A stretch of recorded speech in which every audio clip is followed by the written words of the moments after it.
The sun over Erebus 9 was never gentle. It burned like a furnace, pouring golden fire across black mountains and rivers of molten stone. The air shimmered with heat. Every breath carried the dry taste of metal and ash. Most species could never live here, but for humans, this world was just another challenge to face. The colony had been small. 10,000 settlers who came to build new lives far from the crowded worlds of Earth. They called themselves pioneers, dreamers, and sometimes fools. The world gave them nothing for free. Its gravity was heavy, its storms were fierce, and even the soil tried to kill them with toxins. But humans were used to danger. They built domed cities under the mountains and found a way to turn the heat of the planet into endless energy. For years, Erebus 9 stood proud. They mined rare metals, built fusion plants, and traded with a few alien merchants who admired their courage. But courage could not stop what was coming. The first warning came from the outer scanners. Strange objects appeared at the edge of the system, shapes like silver blades cutting through the darkness. At first, people thought it was just another asteroid cluster, but when the shapes changed direction, moving like a living swarm, the truth became clear. The Karathi were coming. No one really understood what the Karathi were. Some said they were living machines. Others claimed they were old creatures that had turned themselves into metal long ago. What everyone knew was that wherever the Karathi arrived, no life remained. Worlds turned silent, space became empty, and then the swarm moved on. The colony leader, Captain Elena Ward, sent out an emergency broadcast. Her voice was calm but strong as she spoke into the recorder. "This is Captain Ward of Erebus 9. We are under attack by the Karathi swarm, requesting immediate assistance. Repeat, requesting immediate assistance from the Galactic Council or any allied fleet. We cannot hold for long." Her message echoed across the stars, traveling faster than light to every relay station and outpost. Then they waited. Hours turned to days. The signal went unanswered. Elena kept sending it again and again. The comms officer checked every channel. Still nothing. Far away in the shining towers of the Galactic Council, the message was received. It was discussed, studied, and quietly dismissed. The Council saw humanity as unpredictable, dangerous, and too emotional for their taste. They called them Deathworlders because humans came from a planet filled with storms, predators, and a gravity that crushed most species flat. The Council had always feared humans' stubbornness, their refusal to quit even when logic said they should. And now, as the Karathi swarm moved toward Erebus 9, the Council decided that helping them would be too risky. The swarm destroyed anyone who interfered, and the Council valued their peace more than one human colony, so they turned away. The signal from Erebus 9 was marked low priority and soon buried under layers of paperwork.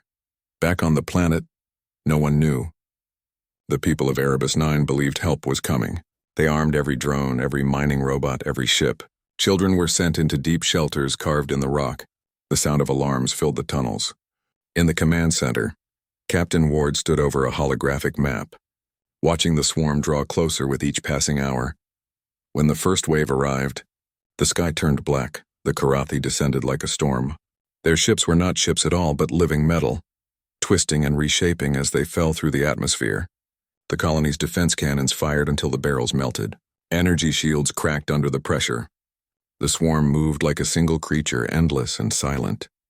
Through the chaos, Elena kept her voice steady.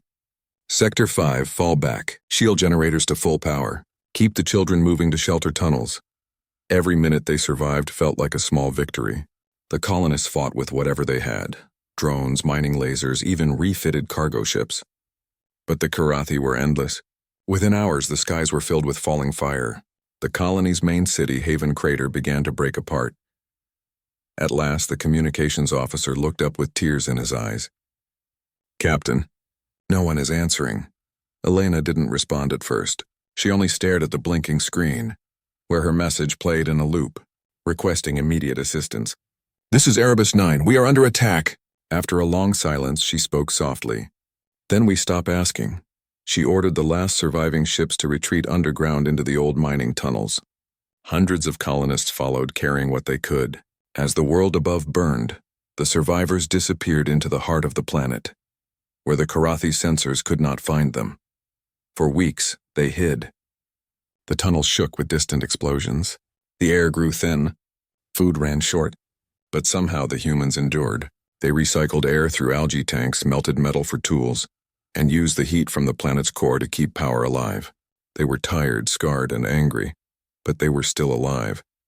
And under the dim lights of the tunnels, a new idea began to grow. One night, Captain Ward stood before the remaining colonists. Her uniform was torn, her hands burned from days of work, yet her eyes were bright with something fierce. "They heard us," she said quietly. "The council heard our call.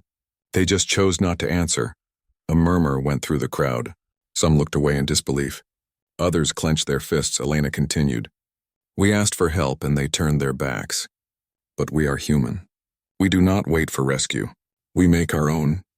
We will rebuild, right here on the ashes of Erebus 9. The room fell silent for a moment, and then slowly people began to nod. Engineers, miners, farmers, soldiers all understood what she meant. From that day forward, Erebus 9 was no longer a colony begging for survival. It became a forge they began to build in secret. The miners used the planet's metals to craft stronger alloys. The scientists used old machines to design new ones. They built weapons not for revenge but for protection. Machines that could survive any world. Engines that could power entire fleets.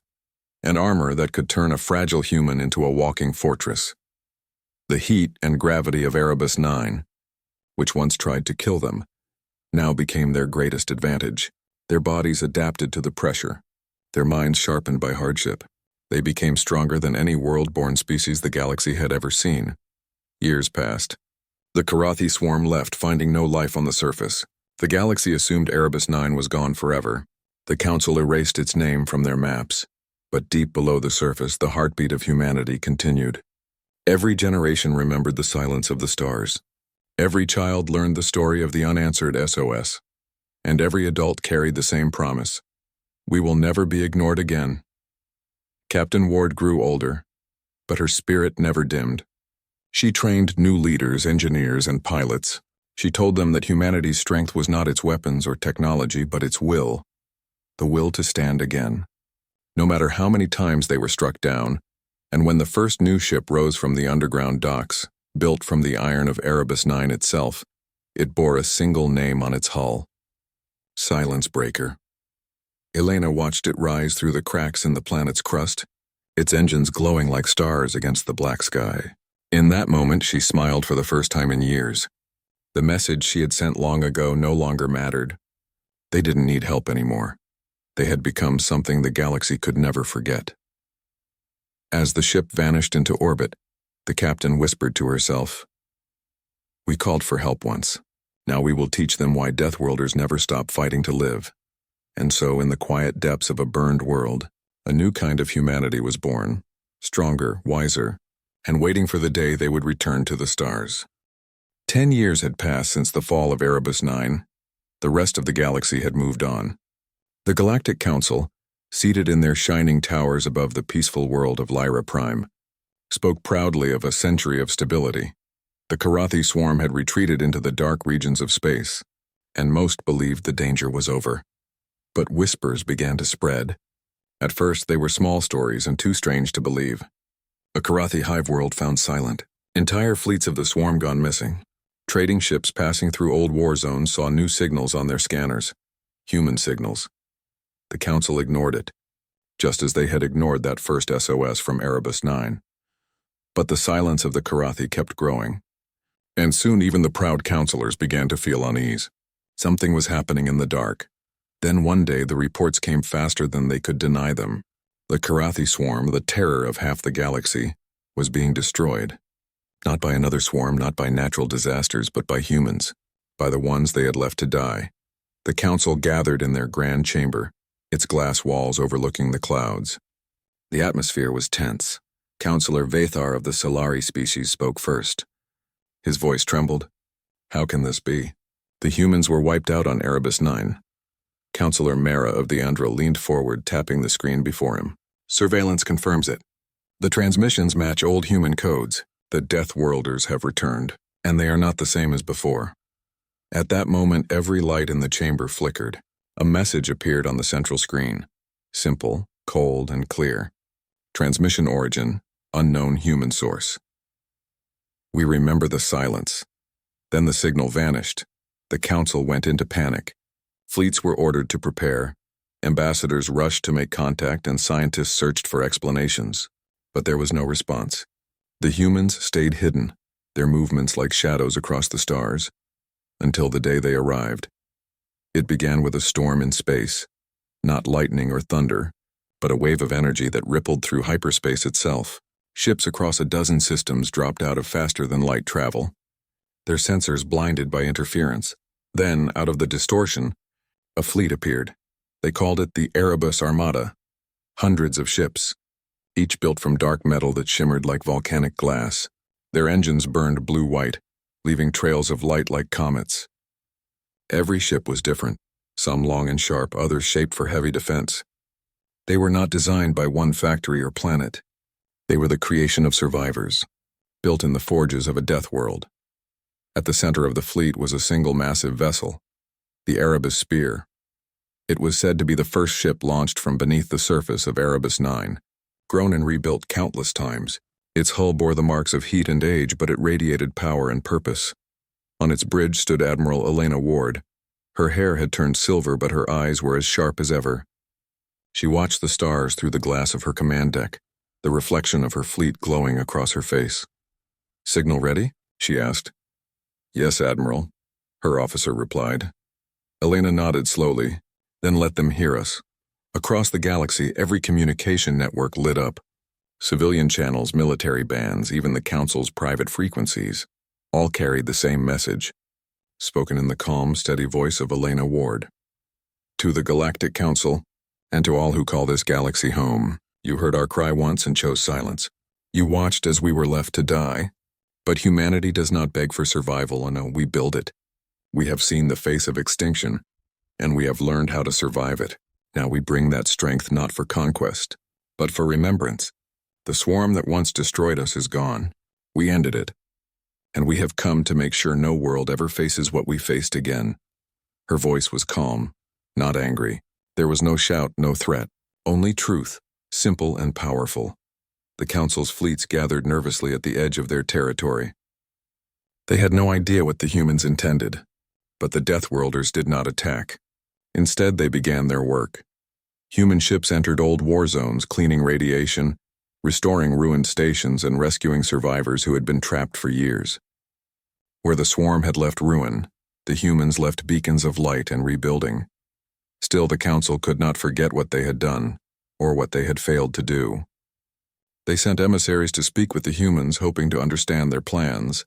One such emissary, a young alien diplomat named Kyle, was allowed aboard the Erebus Spear.